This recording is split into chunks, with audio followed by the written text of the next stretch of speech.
Hello student, आज हम आपके क्लास 10th के चैप्टर 3 को शुरुआत करते हैं। और इस पहले लेक्चर में हम सबसे पहला जो हमारी बात होगी वो कुछ फेनोमिना इस तरह की हुई, घटनाएं इस तरह की होती है डेली लाइफ में भी हम देखते रहते हैं।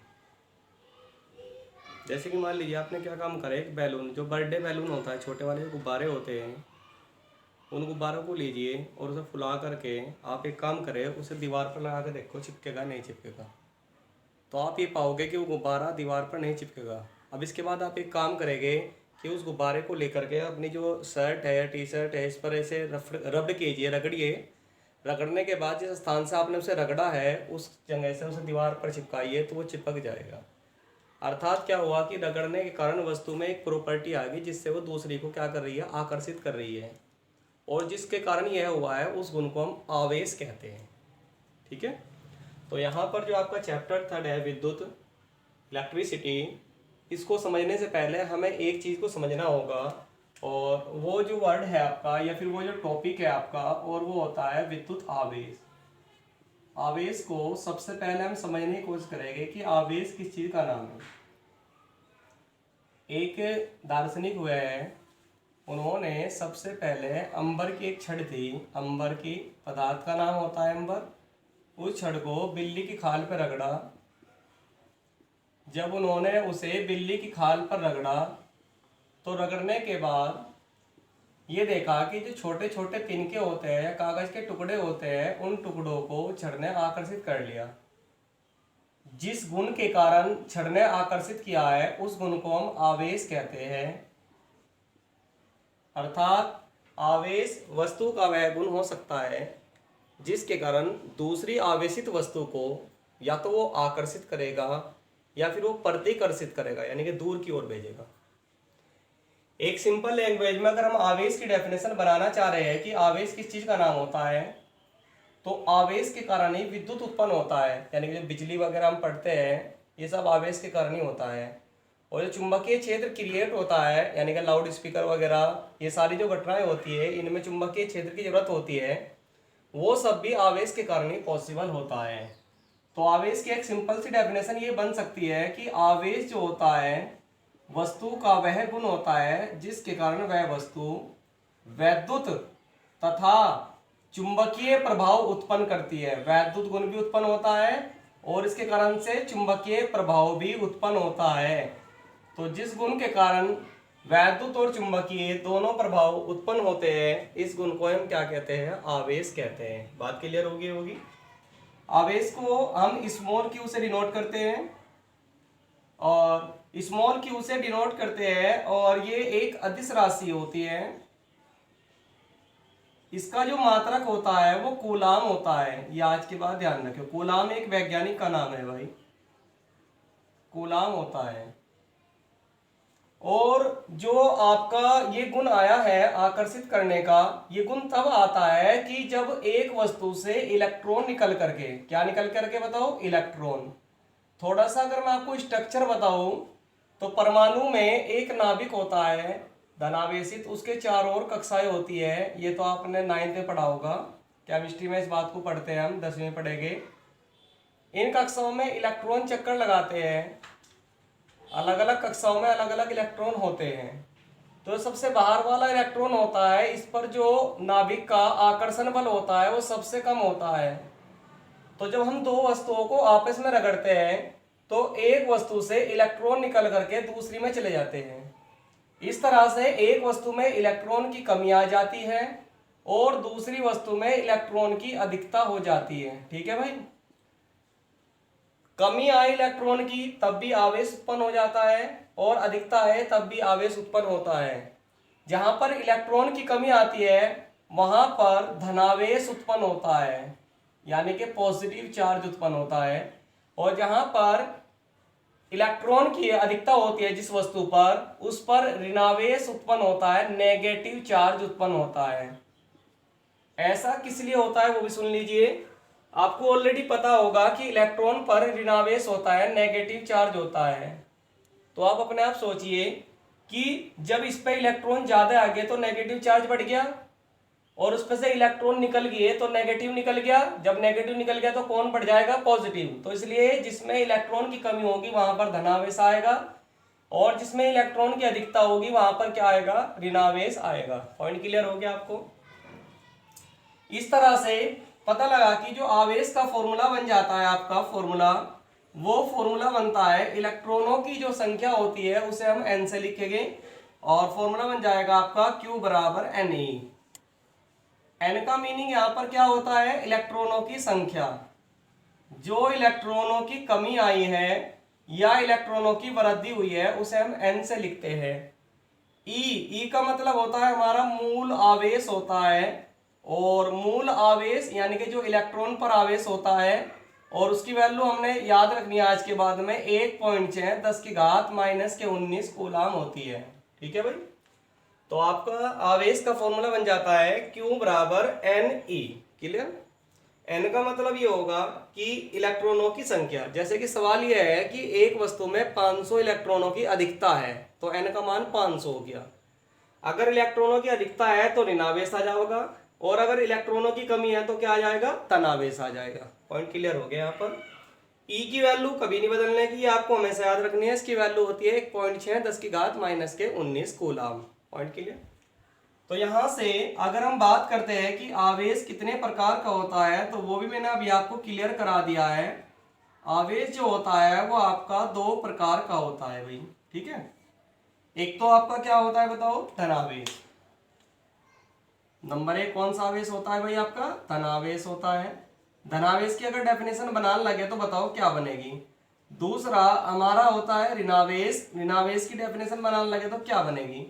अभी मैंने समझाया है कि कमी यानी कि धनावेश की डेफिनेशन बनाओ, इलेक्ट्रॉनों की कमी से उत्पन्न आवेश को हम धनावेश बोलेंगे। और ऋणावेश की अगर डेफिनेशन बनानी है तो क्या बनाओगे बताओ, इलेक्ट्रॉनों की अधिकता। इलेक्ट्रॉनों की अधिकता के कारण जो भी आवेश आता है वस्तु में उसे हम क्या कहते हैं, ऋणावेश कहते हैं। एक बात आप आज के बाद याद रखना, मैं नोट करके मैं कुछ बता रहा हूं। प्रयोग ये देखेंगे कि एक वस्तु पर धनावेश था, उसे दूसरी धनावेशित वस्तु के पास रखा, तो क्या पाया गया कि धनावेशित वस्तु ने दूसरी धनावेशित वस्तु को दूर की ओर भेज दिया, अर्थात वे एक दूसरे के पास नहीं रुक पाई। इसी तरह एक ऋणावेशित वस्तु ले ली, दूसरी भी ऋणावेशित वस्तु ले ली, उन्होंने भी एक दूसरे को दूर की ओर भेज दिया। पता ये लगा कि धनावेश धनावेश हो या ऋणावेश ऋणावेश हो, वे एक दूसरे को प्रतिकर्षित करेंगे, अर्थात दूर की ओर भेजेंगे। जबकि जब एक प्लस लिया और दूसरा माइनस लिया, उन्हें थोड़ा दूर पर रखा, तो उन्होंने एक दूसरे को आकर्षित कर लिया। अर्थात जब प्लस और माइनस विपरीत आवेश होते हैं तो वे तो आकर्षित करते हैं, और जो समान आवेश होते हैं चाहे वो प्लस प्लस हो या वो माइनस माइनस हो, वे प्रतिकर्षित करते हैं। ये भी बात आपको ध्यान रखनी है। क्लियर है जी। नेक्स्ट आपका जो टॉपिक होता है वो इसमें हम पढ़ेंगे विद्युत धारा के बारे में, यानी कि करंट के बारे में। जनरली सभी को पता है, लेकिन करंट कब उत्पन्न होता है वो सीखना है। यहाँ पर क्या डेफिनेशन होती है इसकी। देखिए 2 तरह के हमारे पदार्थ होते हैं। एक तो हमारे चालक पदार्थ होते हैं और एक हमारे होते हैं कुचालक पदार्थ। तो जो धारा प्रवाहित हो सकती है वो किसमें होती है, चालकों में। तो बात यहाँ पर हम चालकों की करते हैं। ठीक है। डेफिनेशन ये होती है आपकी कि आवेश प्रवाह की दर को चालक में और कुचालक में क्या फर्क होता है। जैसा कि मैंने अभी आपको बताया है कि ये आपका नाभिक है, नाभिक में पाए जाते हैं प्रोटॉन और न्यूट्रॉन, चारों ओर चक्कर लगाते हैं इलेक्ट्रॉन। चालक अगर कोई पदार्थ है तो जो बाहरी कक्षा का इलेक्ट्रॉन हो वो कक्षा को छोड़ करके, जैसे मान लो ये है आपका नाभिक और ये इलेक्ट्रॉन है, ये बाहरी कक्षा है, ये इलेक्ट्रॉन निकल करके इसमें पदार्थ में मुक्त रूप से गति करने लगे ऐसे। ठीक है। जबकि कुचालक में जो बाहरी कक्षा के इलेक्ट्रॉन होते हैं वे भी अपनी कक्षा में ही बंधे रहते हैं। तो मैं ये कह सकता हूं कि जिनमें मुक्त इलेक्ट्रॉन होते हैं, मुक्त इलेक्ट्रॉन जो अपनी कक्षा से मुक्त हो जाते हैं, उन्हें तो हम चालक कहते हैं, और जिनमें मुक्त इलेक्ट्रॉन नहीं होते हैं उन्हें हम क्या कहते हैं, कुचालक कहते हैं। ठीक है। छोटी सी मैंने जानकारी दी आपको चालक और कुचालक के बारे में। हमारा जो टॉपिक है वो चल रहा है विद्युत धारा। तो विद्युत धारा की अगर डेफिनेशन बनानी है तो ये होती है आवेश प्रवाह की दर। प्रवाह की दर यानी कि जब किसी चालक में आवेश बहता है तो उसे हम क्या कहते हैं, धारा कहते हैं। धारा करंट तब उत्पन्न होता है जब आवेश ट्रांसफर होता है, ठीक है। तो अगर कोई चालक है आपका, मान लीजिए उसमें जो आवेश प्रवाहित हो रहा है, क्यों आवेश हो रहा है, और वो टी समय के लिए प्रवाहित हो रहा है, मान लीजिए टी समय के लिए प्रवाहित हो रहा है, तो इस हिसाब से धारा की जो डेफिनेशन बनेगी वो आपकी हो जाएगी कि विद्युत धारा स्मॉल आई से हम इसे डिनोट करते हैं, और प्रवाह की दर, आज के बाद ध्यान रखियो कि दर शब्द जब भी आ जाए, दर शब्द, तो हमेशा ध्यान रखना समय से भाग हो जाएगा और ऊपर आ जाएगा आवेश। किसकी दर है, आवेश। तो जो इसकी दर होती है वो चीज ऊपर आ जाती है। तो इस तरह से आपका फॉर्मूला बन जाता है धारा का, I बराबर Q बटे में T। आवेश प्रवाह की दर यानी कितनी तेजी से आवेश प्रवाहित हो रहा है या कितने आराम से प्रवाहित हो रहा है, उसकी जो दर होती है, रेंज होती है, उसी को हम क्या बोलते हैं, धारा कहते हैं, और इसे I से डिनोट करते हैं। दो बातें मैंने आपको बताई थी। पहला तो ये कि अदिश या सदिश है, तो ध्यान रखना आप, ये अदिश राशि है। राशियां आपकी दो प्रकार की होती है, एक तो अदिश होती है और एक आपकी सदिश होती है। ये बात हम 11वीं में डीपली पढ़ेंगे, लेकिन यहाँ पर छोटी सी जानकारी मैं आपको दे रहा हूँ। अदिश वे होती है जिसमें केवल मान होता है, और सदिश वे होती है जिसमें मान के साथ दिशा भी होती है, ठीक है भाई। दूसरी आपको जानकारी लेनी है कि उसका मात्रक क्या होगा। तो यहां पर आवेश का मात्रक हमने अभी आपको क्या बताया, बताओ, कूलाम। और समय का मात्रक नीचे क्या होता है, बताओ, सेकंड। तो धारा का मात्रक बन जाएगा कूलाम प्रति सेकंड। या इसका एक और फेमस नाम होता है जो आप बचपन से सुनते रहते होगे, और वो होता है एम्पियर। एम्पियर वैज्ञानिक का नाम है। क्लियर है भाई। तो हम इसके दो मात्रक होते हैं, दोनों का मतलब सेम ही होता है, या तो कूलार प्रति सेकंड कह लीजिए, या फिर इसका मात्रक क्या कह लीजिए आप, एम्पियर कह लीजिए। पॉइंट क्लियर हो गया यहाँ पर। नेक्स्ट हमें थोड़ी सी जानकारी लेनी है, जैसे कि एम्पियर है, जो भी वैज्ञानिक के नाम का मात्रक आएगा उसकी डेफिनेशन हमें पता होनी चाहिए।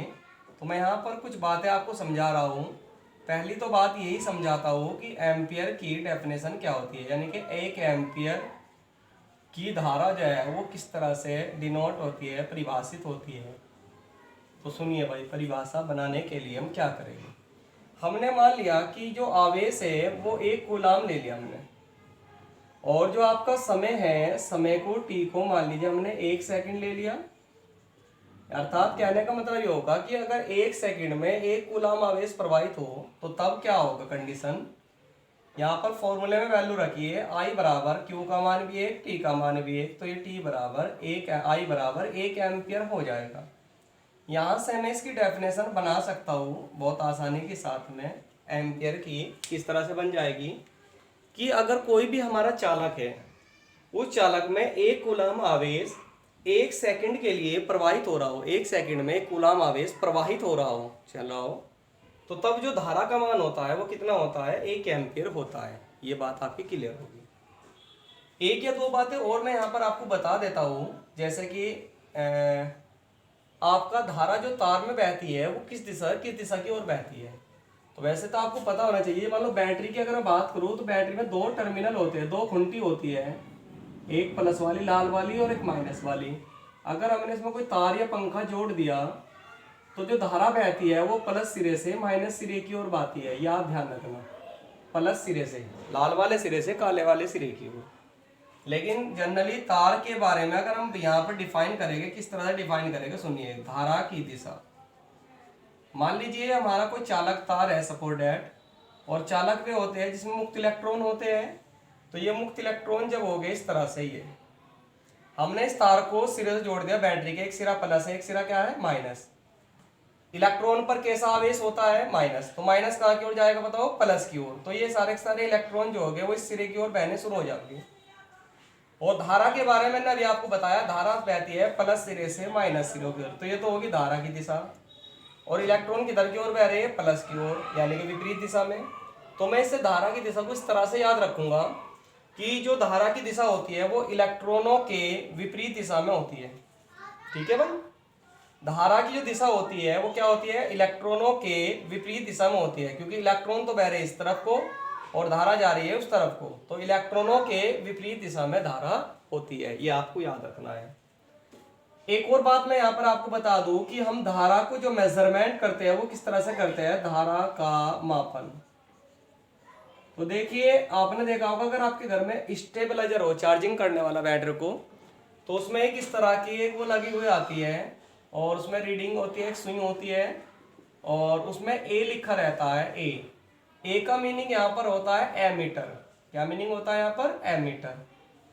इस तरह घरों में स्टेबलाइजर होते हैं, स्टेबलाइजर में वी लिखा रहता है, उसका मतलब होता है वोल्ट मीटर, वो मैं भी अगले लेक्चर में आपको बताऊंगा। ठीक है, तो एमीटर जो उपकरण होता है इससे हमें धारा का पता लग जाता है कि धारा कितनी होती है। मोबाइल वाले के जाओगे तो दो खुंटी सी होती है, उसमें ऐसे इंस्ट्रूमेंट होता है और दो खुंटी सी ऐसे निकली रहती है, वे बैटरी में लगाता है।